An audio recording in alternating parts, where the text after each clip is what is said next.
Hello guys, good morning all of you. कैसे हैं आप सभी का स्वागत है हमारे अपने यूट्यूब चैनल स्टूडेंट अफेयर्स पर, जहां पर हम डिस्कस करते हैं डेली के करंट अफेयर्स। तो दोस्तों, आज है 29 जनवरी और आज हम 29 जनवरी से रिलेटेड सारे करंट अफेयर्स इस वीडियो में कवर करने वाले हैं। उसके पहले मैं बताना चाहूँगा, अगर आपने हमारे चैनल स्टूडेंट अफेयर्स को अभी तक सब्सक्राइब नहीं किया है तो सब्सक्राइब करें स्टूडेंट अफेयर्स, जहां आपको जानकारी मिलेगी डेली के करंट अफेयर्स के साथ ही साथ गवर्नमेंट जॉब के न्यू नोटिफिकेशन के बारे में। तो चलिए दोस्तों, शुरू करते हैं। हमारा पहला सवाल, वह राज्य सरकार जिसके द्वारा देश की पहली यंग रीडर्स बोर्ड लाइब्रेरी की सेवा प्रारंभ की जाती है। तो इसका सही जवाब है, हमारे देश में पहली बार किसी बोर्ड के ऊपर लाइब्रेरी की व्यवस्था पश्चिम बंगाल राज्य सरकार की तरफ से की जाती है और ये सेवा हुगली नदी पर प्रारंभ की जाती है, जिसके तहत नागरिकों को नदी परिवहन के दौरान कोलकाता की सुंदरता की सराहना करते हुए किताबें पढ़ने का अवसर प्रदान किया जाएगा। और इस प्रकार की नई व्यवस्था को यंग रीडर्स बोर्ड लाइब्रेरी के नाम से जाना गया है और इसके साथ ही साथ यहाँ फ्री वाईफाई इंटरनेट व्यवस्था भी प्रदान की जाएगी। और बात करो अगर वेस्ट बंगाल की, तो वेस्ट बंगाल की सीएम ममता बनर्जी और यहाँ के गवर्नर का नाम जगदीप धनकर है। बात करें अगर उड़ीसा की, तो उड़ीसा के सीएम का नाम नवीन पटनायक और गवर्नर का नाम गणेशी लाल है। और अगर हम बात करें तमिलनाडु की, तो तमिलनाडु के सीएम का नाम थिरुइदप्पणी और गवर्नर का नाम बनवारी लाल पुरोहित है। बात करें तेलंगाना की, तो तेलंगाना के सीएम का नाम के चंद्रशेखर राव और गवर्नर का नाम तमिलसाई सौंदरराजन है। हमारा अगला सवाल, संयुक्त राष्ट्र शांति सैनिकों को किस उपनाम से भी जाना जाता है। तो इसका सही जवाब है, संयुक्त राष्ट्र के शांति सैनिकों को ब्लू हेलमेट के नाम से भी जाना जाता है। और बात करूँ अगर इन संयुक्त राष्ट्र के शांति सैनिकों की, तो ये संयुक्त राष्ट्र के द्वारा युद्ध प्रभावित देशों में शांति और स्थिरता लाने के उद्देश्य से इनका नियुक्ति की जाती है। और हाल ही में भारत ने संयुक्त राष्ट्र शांति स्थापना के लिए $1,50,000 की निधि की घोषणा की है। और बात करें अगर ब्लू हेलमेट की, तो इसका एक और नाम ब्लू बैरेट्स भी है। हमारा अगला सवाल, वह कौन सी कंपनी है जिसके कर्मचारियों के द्वारा अल्फा ग्लोबल नामक एक अंतर्राष्ट्रीय संघ का गठन किया जाता है। तो जिस कंपनी के कर्मचारियों के द्वारा अल्फा ग्लोबल नामक एक अंतर्राष्ट्रीय संघ का गठन किया जाता है, उस कंपनी का नाम गूगल है। और ये नए संघ का नाम गूगल की मूल कंपनी अल्फाबेट के नाम पे रखा गया है। और इसके अलावा मैं बता दूं, यूएनआई ग्लोबल यूनियन को पहले यूनियन नेटवर्क इंटरनेशनल के नाम से भी जाना जाता था। और बात करें अगर गूगल की, तो गूगल एक मल्टीनेशनल कंपनी है जिसका फॉर्मेशन 4 सितंबर 1998 में होता है और इसके फाउंडर का नाम लैरी पेज और सार्जेंट ब्रिन है और इसका हेडक्वार्टर यूएस के कैलिफोर्निया में है। बात करें अगर अमेज़ॉन की, तो अमेज़न का फॉर्मेशन 5 जुलाई 1994 को होता है और इसके फाउंडर का नाम जेफ बेजोस है, जो कि वर्तमान में इसके प्रेसिडेंट, सीईओ और चेयरमैन भी हैं। और अगर हम बात करें अलीबाबा ग्रुप की, तो इसका फॉर्मेशन 28 जून 1999 को होता है और इसके फाउंडर का नाम जैक मा है और इसका हेडक्वार्टर सिंगापुर में है। और बात करूँ अगर फेसबुक की, तो इसकी लॉन्चिंग 4 फरवरी 2004 को होती है और इसके फाउंडर का नाम मार्क जगरबर्ग है। हमारा अगला सवाल, हमारे देश का ऐसा कौन सा राज्य है जहां शिक्षा और विभिन्न प्रथाओं के बीच को कम करने के लिए school of public health start किया जाता है। तो इसके बारे में बता दूं, इस स्कूल की शुरुआत 26 जनवरी 2021 को राजस्थान में होती है। और इसके अलावा अगर राजस्थान के बारे में बात करूं, तो राजस्थान के सीएम का नाम अशोक गहलोत और गवर्नर का नाम कलराज मिश्र है। और बात करें अगर मध्य प्रदेश की, तो मध्य प्रदेश के सीएम का नाम शिवराज सिंह चौहान और गवर्नर का नाम भगत सिंह कोश्यारी है। और वहीं अगर बात करूं उत्तर प्रदेश की, तो उत्तर प्रदेश के सीएम का नाम योगी आदित्यनाथ और गवर्नर का नाम आनंदीबेन पटेल है। और हरियाणा के सीएम का नाम मनोहर लाल और गवर्नर का नाम सत्यदेव नारायण आर्य है।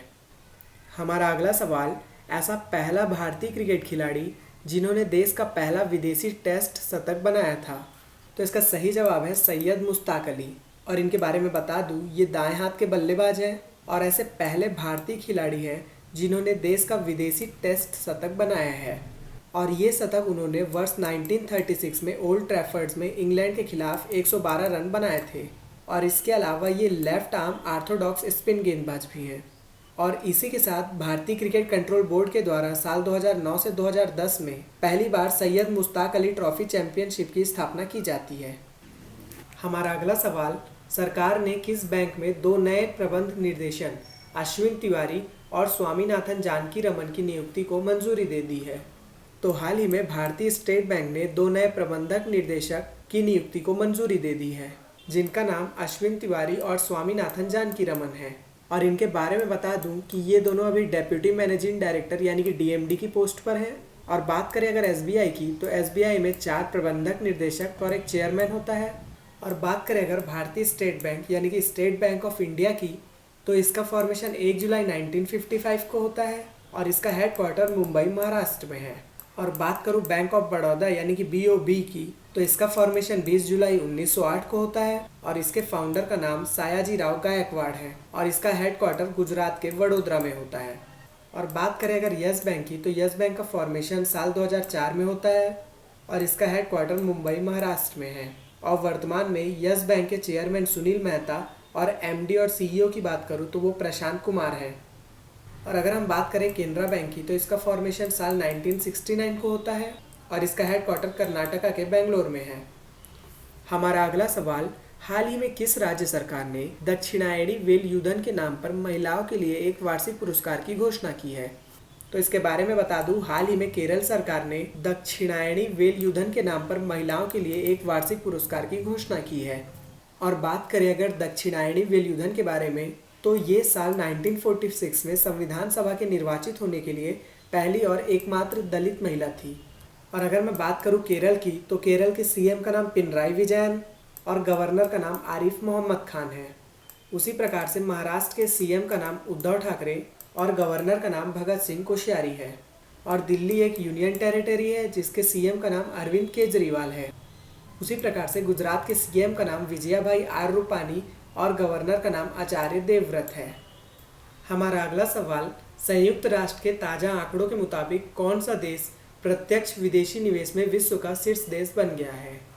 यानी कि ऐसा कौन सा देश है जो विदेशी निवेश में सबसे पहले नंबर पर है? तो इसका सही आंसर है चीन। और इसकी जानकारी हमें संयुक्त राष्ट्र के ताज़ा आंकड़ों के मुताबिक मिलती है। और अगर मैं पिछले साल की बात करूं, तो पिछले साल 163 अरब विदेशी डॉलर का निवेश होता है।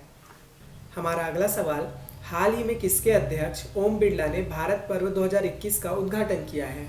तो इसका सही आंसर है ओम बिरला, जो कि लोकसभा के अध्यक्ष हैं। उन्होंने ही भारत पर्व 2021 का उद्घाटन किया है। और लोकसभा का अध्यक्ष यानी कि स्पीकर, जो कि ओम बिरला जी हैं, इन्होंने हाल ही में सांस्कृतिक और पर्यटन मंत्री प्रहलाद पटेल की मौजूदगी में भारत पर्व 2021 का उद्घाटन किया है। और इसके साथ ही साथ इनका कहना ये है कि इस आयोजन से देश के 28 राज्य और 8 केंद्र शासित प्रदेश यानी कि यूनियन टेरिटरी को कला, संस्कृति, भोजन, पहनावे और परंपराओं को जानने और समझने का अवसर मिलेगा। और बात करूँ अगर नीति आयोग की, तो इसका फॉर्मेशन साल 2015 को मोदी जी के द्वारा होता है और इसका पूरा नाम national institution for transforming India है। हमारा अगला सवाल, भारत सरकार ने हाल ही में किस पुलिस बल के लिए आयुष्मान भारत स्वास्थ्य योजना की शुरुआत की है? तो हाल ही में जिस पुलिस फोर्स के लिए आयुष्मान भारत स्वास्थ्य योजना की शुरुआत होती है, उस पुलिस फोर्स का नाम केंद्रीय सशस्त्र पुलिस फोर्स है, जिसे कि भारत सरकार ने हाल ही में लॉन्च किया है। और अगर इस योजना के बारे में बात करूं, तो इस योजना से लगभग 10 लाख कर्मियों और उनके परिवार के सदस्यों को लाभ मिलेगा और इसके तहत कुछ आयुष्मान कार्ड भी वितरित किए गए हैं। हमारा अगला सवाल, साउथ अफ्रीका का कौन सा क्रिकेटर खिलाड़ी आईपीएल से 100 करोड़ रुपए कमाने वाला पहला विदेशी खिलाड़ी बन गया है? तो इसका सही आंसर है एबी डिविलियर्स। सो गाइस, ये था हमारा आज का सेशन। उम्मीद करता हूँ आपको वीडियो पसंद आई होगी। और अगर आपको इस वीडियो की पीडीएफ चाहिए, तो आपको पीडीएफ की लिंक कमेंट सेक्शन में मिल जाएगी। सो गाइस, अगर आपको वीडियो पसंद आती है तो वीडियो को लाइक करें और अगर आप हमारे चैनल पर नए हैं तो चैनल को सब्सक्राइब करें और हमें ज़रूर बताएं कि आपको वीडियो कैसी लगी। Thank you guys.